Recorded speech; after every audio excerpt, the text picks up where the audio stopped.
So you just bought your first house. You got to do your taxes. What can I do? What can I not do? Stay tuned for the 4 County Real Estate Show.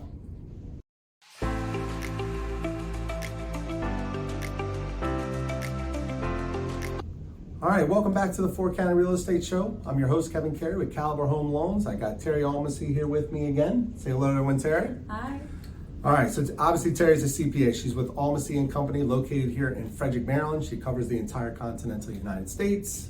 But what we're here to talk about today is that first-time home buyer, right? I'm a first-time home buyer, and obviously, we've been in the business for over 20 years, and prior to President Trump and his tax plan that kicked in, 2 years ago now? Or 18. Really? 18? Yeah. Has it really been that long? Okay.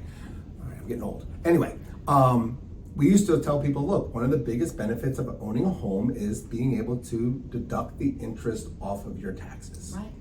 So when President Trump came in and changed the tax plan, he kind of gave people a choice. It was either take the standard itemized deduction or be able to itemize your taxes with things of that nature. So a lot of first-time home buyers are now finding themselves, as they're preparing their taxes, finding out, I may not actually get a tax credit, So if I'm a first-time home buyer, what are some of the things that I need to be prepared for filing my taxes as a new homeowner from a primary residence standpoint? Okay. So you're right. When 2018 the tax laws changed, what they did was they increased the standard deduction. Okay. We'd always had a standard deduction. It was just much smaller. All right. And the other thing that they did simultaneously is they limited the amount of a deduction for called state and local taxes. Okay. State and local taxes include the income taxes that you pay to your state of residence and also your real estate taxes, which have to do with your home, obviously. When they put that limit in place, it meant that you had to have more mortgage interest if you were going to be able to itemize. This is especially true for married couples. Okay. Married couples, their standard deduction is about $25,000. It's a little give or take on that each year. If your state and local taxes are limited to $10,000, that means you have to have about $15,000 in other deductions to be able to itemize. It's a big number Huge difference. to get around. Yeah. If you're single, your Right. standard deduction is half of what the married filing joint is. Okay. You still get the $10,000 for real estate taxes and your state income taxes. Oh, okay. So now if you're single and you have decent income, you pay a lot of taxes to your state of Right. residence, and you pay your real estate taxes, all you're going to need is a little more than $2,000 of mortgage interest to be able to itemize. Okay. So it's a very different situation depending on where you are in life Right. and what's going on with your particular situation. A person who owns a house and is married can still try to itemize. Mhm. I actually go through an exercise with people that come very close to the top of the itemized limit, but not over that standard deduction. Right.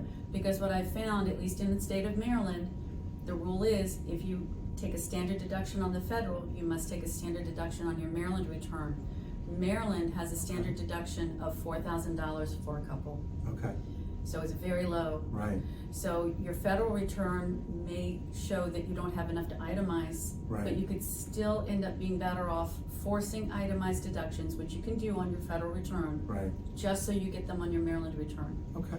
And it's just a little bit of extra step that I like to take just to make sure Right. that we're paying the least amount of tax possible. Okay. So, bottom line is this: if you're using TurboTax or any individual filing system and you bought your first house, you need a CPA. Okay.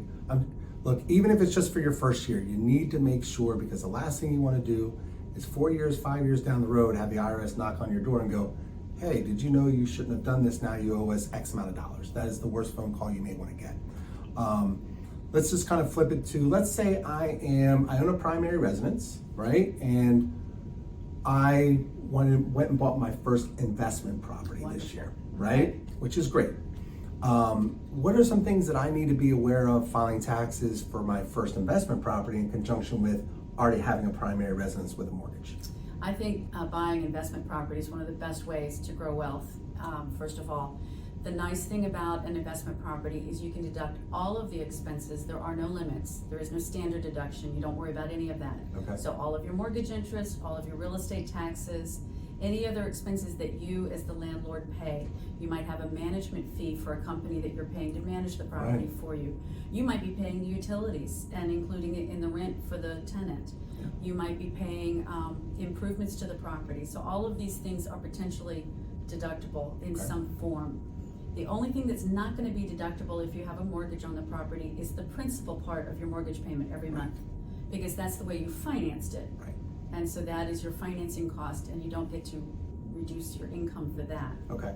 However, you also do get to depreciate your home. So if you bought a house for, say, $250,000, Right.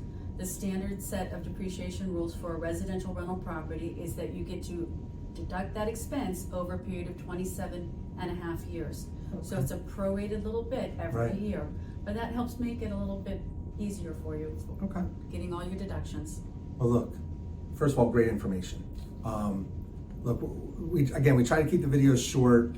A lot of people in this market that we just came out of during the pandemic bought their first second home, right? If you've got questions about primary, second home, or investment property, Terry's information is in the description down below. Just reach out to her. She'll answer your questions for you. She's great. She's got a great staff. But again, we're going to keep this segment short and we're just going to cover that. So Terry, first of all, thanks a lot again for being here. You have no idea how lucky it is to get a CPA in the month of March out here, but Terry's great. She's always been good for the show. Thank you again for being here. Thank Again, you. Terry's information is in the description down below. If you like what you heard, hit the subscribe button down below as well. And we'll see you the next time on the Ford County Real Estate Show. Have yourself a great day. Bye-bye.